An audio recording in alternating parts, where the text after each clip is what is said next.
को आपण माननकु स्वागत। ओडिशा सरकारंकर कृषि और कृषक सशक्तिकरण विभाग पक्षरु आज बुधवार दिन विद्याधरपुर स्थित राष्ट्रीय धान गवेषणा प्रतिष्ठान ठारे पीएम किसान सम्मान निधि योजना उद्घाटित होईछि।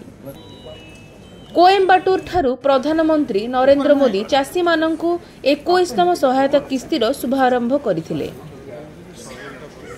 प्रारंभ में मंत्री जुएल ओराम प्रतिष्ठान परिसर में वृक्षरोपण करथिले।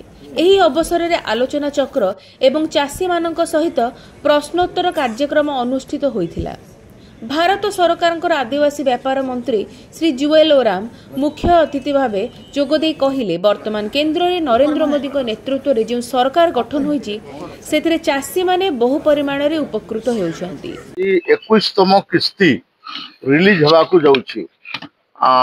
ये तमिलनाडु कोयम्बाटूर मेन फंक्शन होची आउ देशर विभिन्न जगार जोगुड़े आपनकर एग्रीकल्चर रिसर्च सेंटर अच्छी सेगुड़े होची तार संगे संगे कृषि विज्ञान केन्द्र रे होची।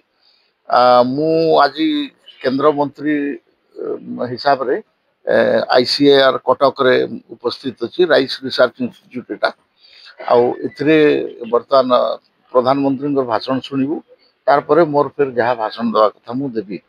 तो ये गोटे रकम बहुत बड़ काम आपण 21टा किस्ती माने जने जने 42,000 टंका लेखा पाई गले। चाषी डायरेक्टली जो छोट चाषी 42,000 टंका पाउची ये बहुत बड़ कथा। आ एटा कोटी रे पाउचंती कोटी कोटी लोक इथरे पाउचंती। एटा बहुत बड़ लाभ होची। एग्रीकल्चर प्रोडक्शन बढ़ुची आ तार संगे संगे लोक मानकर मध्य कृषि प्रति जो आग्रह भांगी जाउथिला जो निराश होते फिर कृषि को फेरी आसुंच। एटा बहुत बढ़िया पदक्षेप। मो माननीय प्रधानमंत्री नरेंद्र मोदी जी को एवं कृषि मंत्री शिवराज सिंह चौहान जी को धन्यवाद दूची। एटी अरेंजमेंट भी बहुत बढ़िया करछंती। एठिकार हमर डायरेक्टर एवं बाकी तांकर समस्त सहयोगी मान को मध्य मो धन्यवाद दूची। Thank you thank you. प्रारंभ में डॉक्टर श्यामरंजन दास महापात्र स्वागत भाषण दे अतिथि परिचय प्रदान करथिले। प्रतिष्ठान निर्देशक डॉक्टर जीए कुमार पीएम किसान योजना संपर्क में चाषी मानक सूचना देथिले। अन्य मानक मध्य डॉक्टर विश्वजीत मंडल डॉक्टर दिलीप षडंगी प्रमुख उपस्थित थिले। भाषण दे एही कार्यक्रम रे 300 रु ऊर्ध्व चाषी जोग देथिले एवं सफल चाषी मानक मंत्री संबर्धना करथिले।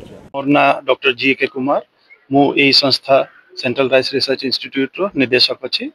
समय चाषी कृषक मान गोटे साधारण दृष्टि देखा कि बर्तमान जो कहवा से आर्थिक सामाजिक मानसिक स्तर जोटा कि सरकार गोटे बहुत बड़ा पदक्षेप केमी देखुं।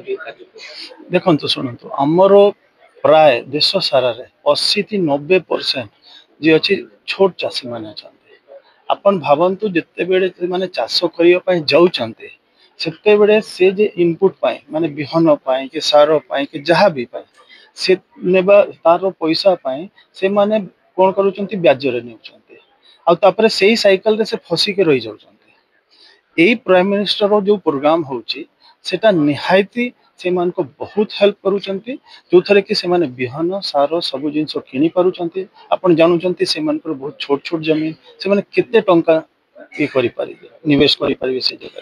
तो एही प्राइम मिनिस्टर रो जोटा कि आपण देखंतु एटा पाखा पाखी 42,000 एबे सुधा पैसा दिया हैला चाषी मान को। तो 42,000 चाषी पाई गोटे बहुत भलो मूल्य अच्छी और से माने निरंतर ये जिनस को करि चलुचंती। तापरे थोरे ये जो सिस्टम अच्छी माने जे लोन ने बारो सिस्टम ताथी बाहरी गले से माने ठीक रे चली पारिबे। किछि वर्ष गुडा काल जे देखिया गोटे शासन चलथिला जमीदार मानकर हां कोन करथि ना एमिति शोषण करथि चाषी आत्महत्या करे बाध्य होतले कि कोन सुंदर कथा कहले सेटा मत कमे जाय पारे। बिल्कुल बिल्कुल सेटा निश्चय से होची। आ तापरे देखंतु खाली एटा कोन होची अपन देखंतु बहुत अलग अलग भी प्रोग्राम अछि जो थरे कि से माने अन्य लाभ पाउचंती हमरो राज्य सरकार रो भी आ हमरो केंद्र सरकार रो भी किंबा जेते बड़े किछि किनिबा पई जिबार अछि तो हार्ड कैश दरकार। आ आपण जानुचंती एटा direct benefit to beneficiary direct जाउची। तो सेतिकी पई किछि मध्य रे कहा को किछि ये नाही के अपेक्षा करिवे केबे पैसा आसीबो केबे आसीबोनी से सब किछि अपेक्षा करिवारो प्रश्न ही नाही। डायरेक्ट पॉकेट को आसिला अकाउंट को आसिला से माने डायरेक्ट जहाँ भी किना किणी करिवार अछि बिहन पिहन जहाँ किनिबार अछि से किनि पारुछन। ब्यूरो रिपोर्ट कालांतर न्यूज।